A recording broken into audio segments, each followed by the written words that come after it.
Hey friends, if you wish to check the Wi-Fi password on your Windows 11 computer, then please watch this video. I will guide you through the procedure.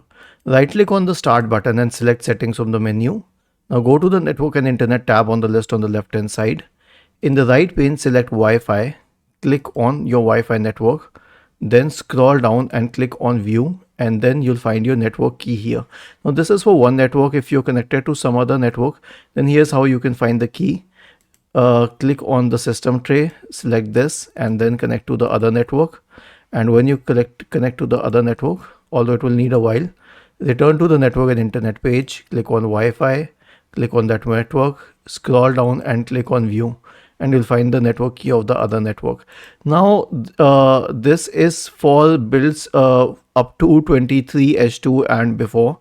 If you want to check the Wi-Fi password for builds 24H2 and all, it's on the same page, but it will be on the top of the page. So it will be at the very top of the page. Was this helpful?